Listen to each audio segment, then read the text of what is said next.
Well, hello there and welcome back to my channel. I hope you're well and having a beautiful day, doing whatever makes you happy in your happy space. In today's tutorial, I want to share with you a block by the name of a Swedish quilt block. Well, you may be wondering, well, what is a Swedish quilt block? Well, this block was originated in Sweden and is a very traditional block. It's characterized by bold colors, geometric patterns, and a touch of simplicity. And when I say that, I really do mean that.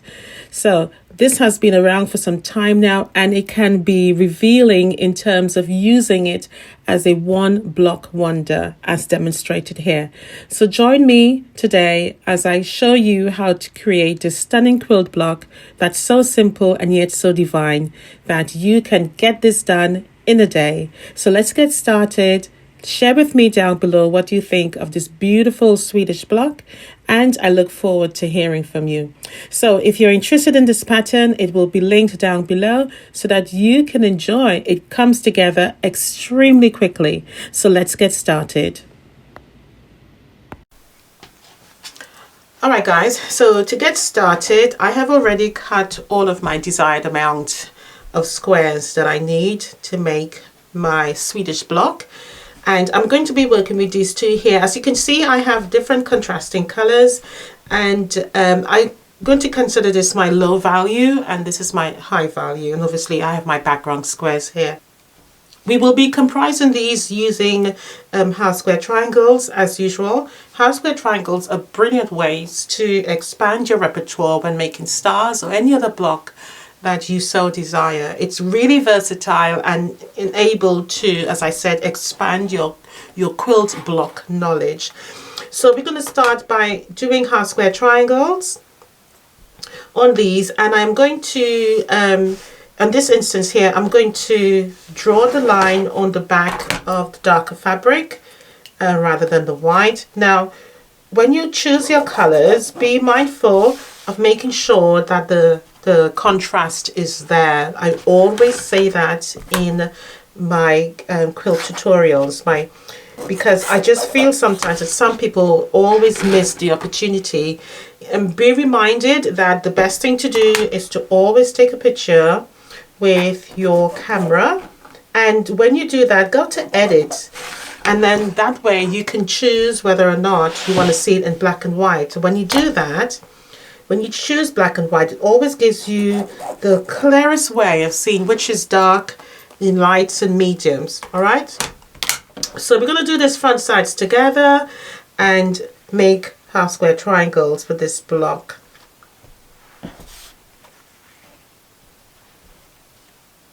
So I'm going to go ahead and chain piece this, and then I will return with the rest of it. Now, I like to chain piece because I do feel that the blocks go by so much more quickly than anything else. All right, so always chain piece wherever necessary. All right, so we also need to make some half square triangles with either or. No, with this one actually. So again, we're going to also add on the white for this one now, and we're going to do the half square triangles. When I say half square triangles, we're going to snowball the corners of these ones here. So I'm going to get these ready as well, and then we will move on to the rest. So in essence, really, we'll be making some flying geeses with these ones. Very quick block.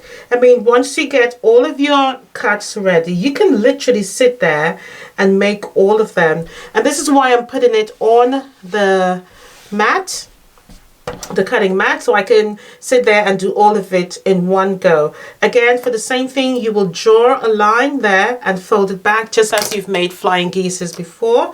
I'm sure you have done that, but I will demonstrate one rather than sit there and sew all of it together and then come back with it. But I will do one, so I'll leave that there, and then I'll come back and show you exactly what I have done.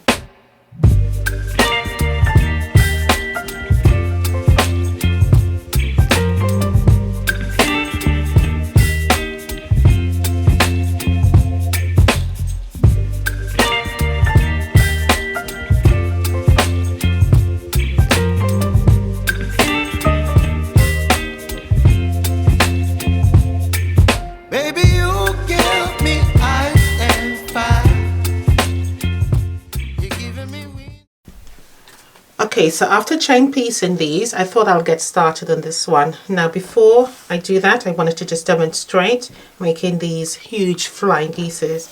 Alright, so all I'm going to do basically is draw a line from point to point on my background fabric, and I'm going to sew just a hair marker, just literally, because what the objective here is to fold this over to create that white fabric there. What we want is to make sure that the line along there, that it becomes, you're basically replacing the colored fabric with the white background, but you want it to be the exact same line. You don't want it to overhang. Okay, and then you have to trim, and you don't want it to be short.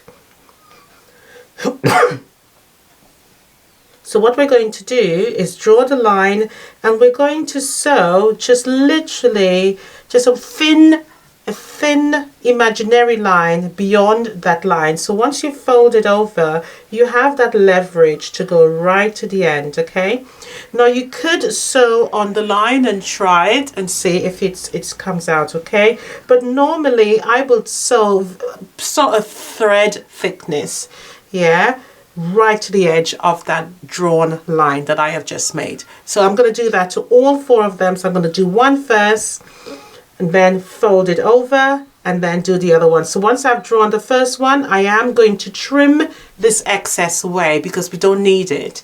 And then I'm going to fold over and continue with the others. So I'll do the first one, and then I will do the others off camera. Alright, so go ahead and draw a line on all of your background fabrics. And then the next thing to do is to chain piece again. So I've already done the first one. So all I'm going to do is chain piece along one side of my square. And as I do that, and I've come to the end, I will then trim off the excess along here. So again, just line it all up, making sure that you're just a very sort of a thin thread mark away from where you want to stitch. I'm just going to demonstrate one. I have added a slight sort of a purple thread on so that you can see, hopefully you can get the idea what I'm referring to. So just very close to that drawn line, very, very close. Take your time and control the stitching. All right, notice where I am actually placing the actual squares. I am not placing the squares like this way, all right, on the fabric, like so, for example, like that. So I wouldn't be stitching that way. You're not supposed to stitch towards the center. What we're aiming at is to stitch from edge to edge. So we're lining it up like so, and we are stitching from that point to that point, as simple as that. Turn it and line it up, making sure it's nicely to the edge, because remember, we are going to fold this over. I'm just shimmying it down so that it moves nice and slow, and I'm going to lift my feet. That was a stitch, not a lift, and place it down where I want it to be, and then I'm going to continue sewing once again, very gently, just holding it down, control. And then I'm going to continue. And once I've done that, I'll do the other side, and then I'll show you what it looks like. All right, so let's move on. So I have my little iron on here, and I'm just going to heat it up. Now it's on steam at the moment, but I don't really want to steam these little edges here. So I'm just let it steam up a little bit, let it get hot, and then we will move on. So I'm going to switch that off now. I think it's hot enough. I have my half square triangles here, and I'm going to cut them apart. Now I do believe that this is a relatively quick tutorial in terms of making the Swedish block. So I don't think that you will be here long, to be honest. I'm just separating these ones here from the chain. And I am cutting on the drawn marked line to make my half square triangles. All right, we may need to trim, but I will check the squares once I have opened it all up.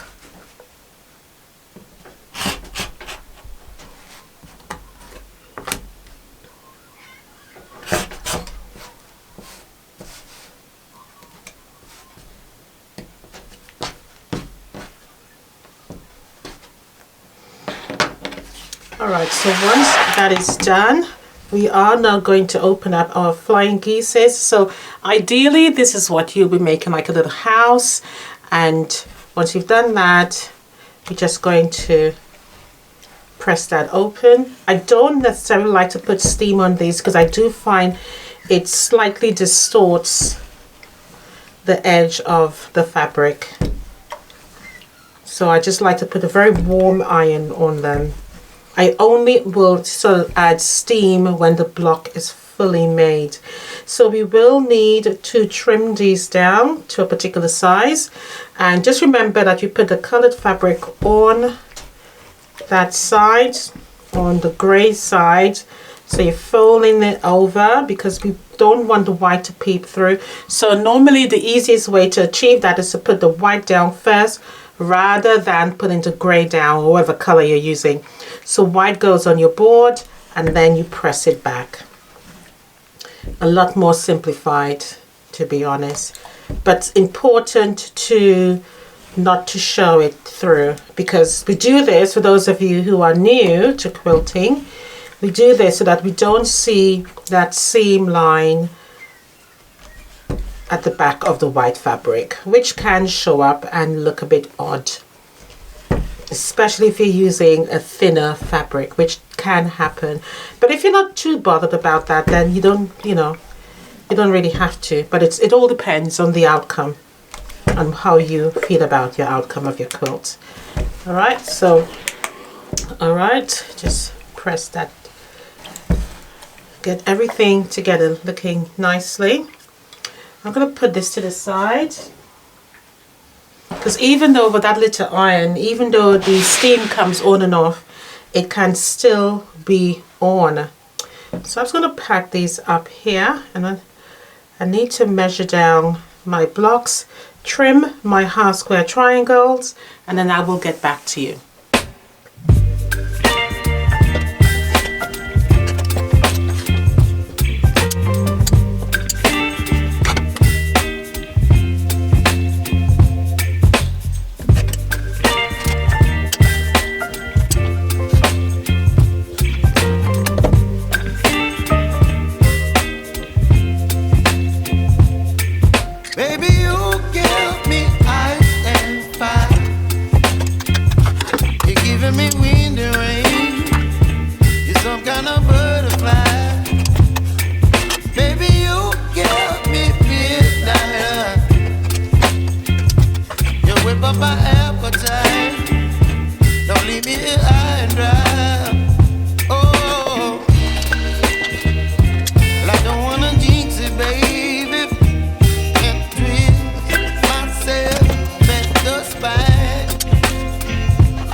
Alright, so now that I've trimmed everything and everything is all the same size, let's start to lay this all out now.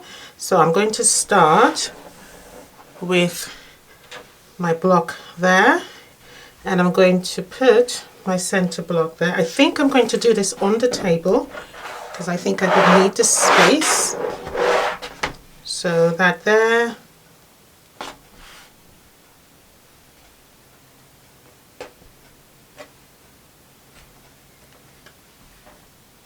That's the first part of the block, looking good.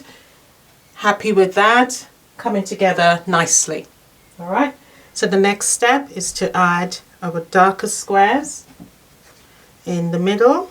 Well, I wouldn't call it directly in the middle, but definitely in the corner there.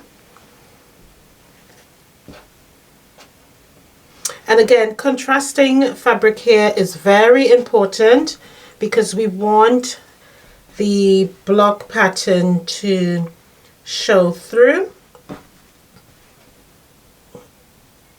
To me, that's so important to actually do that. And then the next step is to add our small half square triangles like so, ensuring that the colored fabric goes towards the middle, so it's looking together. It's kissing, as I used to say to my students.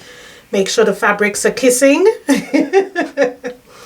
When you say these things, it then solidifies in the memory. You know what I mean? You know, so you don't be like, oh, what did she say again? So I used to find these little quirky things so that the students remembered what I was referring to. So everything should be kissing. So the white kissing the white, if you notice, they're touching each other. All right. And then the grey touching each other, they're kissing once again. Beautiful block, isn't it?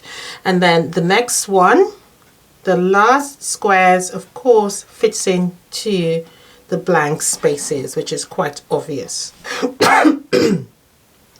So the best thing is to get all of your fabric cuts together, and then you just simply get it going.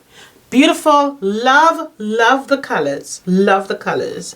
I was a bit unsure of using the grey, but I'm happy that I did, because I think it really shows off the star legs, and it gives me this particular sort of flower cut in the middle, which I think actually works. So I do love that concept of it. Now, let's see what happens if I were to change these to wads. And I like doing that. You know, I like making these variations of these blocks and see what actually happens, you know. And again, I always say, this is how you learn, and this is how you make your quilt your way. Always remember, you don't have to do what I do.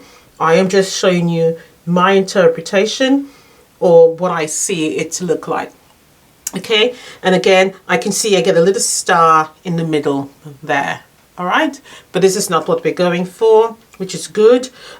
Let's see if I put the solid color at the top there and the white. And remember, you don't always have to use white as your background. You can use any other color that you want. Yeah, we just use white as a background. In a sense, white is cheating.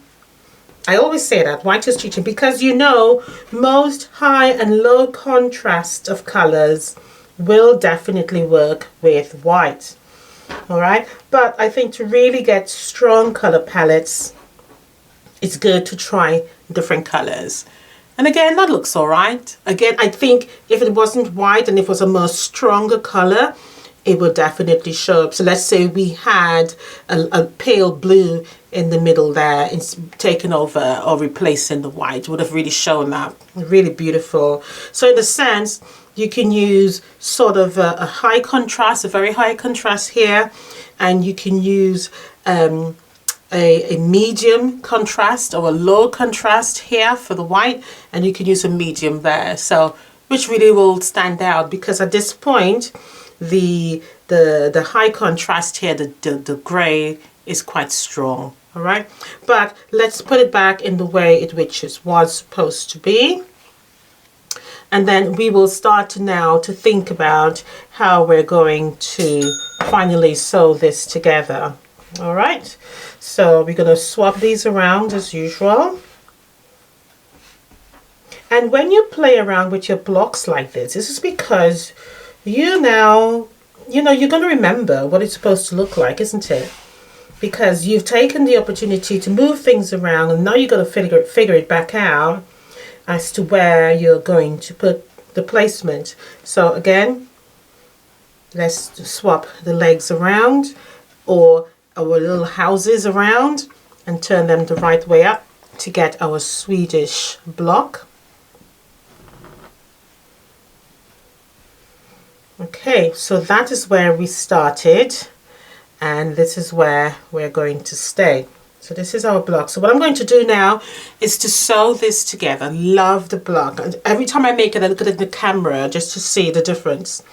Now, the first blocks here we need to tackle is this 4 patch here. And again, you just sew it together as a 4 patch, won't you?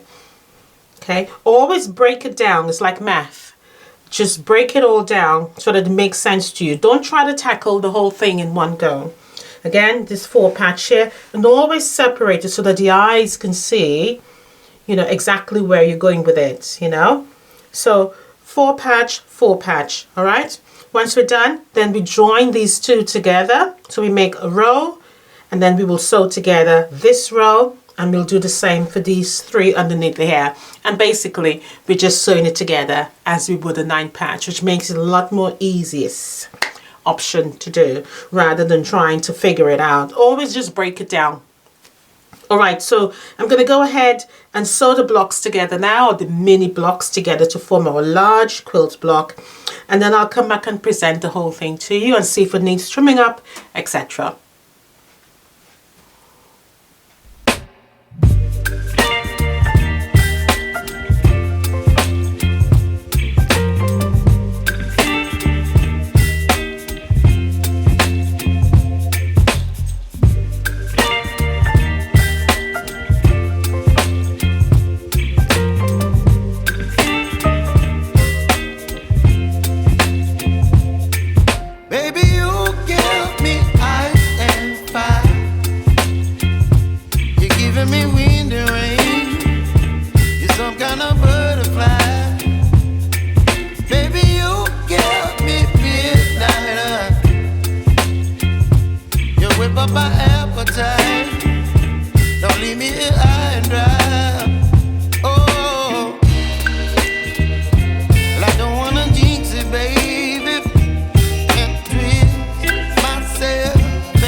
That looks pretty good. Now what I wanted to point out here is to make sure and meet all of your points in each of the corners. Very, very important.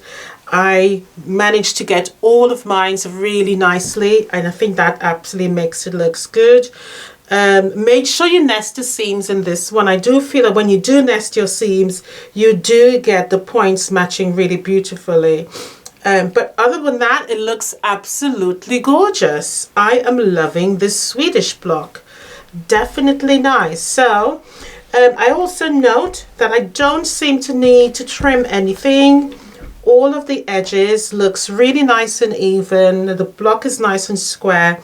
So it has come together really beautifully. So I'm going to leave it as is. So guys, this is your Swedish block. Absolutely gorgeous. Let me know what you think about it in the description box down below, and I will see you in the next one. Happy quilting. Bye for now. Don't forget to like and subscribe if you enjoyed this Swedish block tutorial, and I will see you in the next one, guys. See you soon. Bye for now. Happy quilting.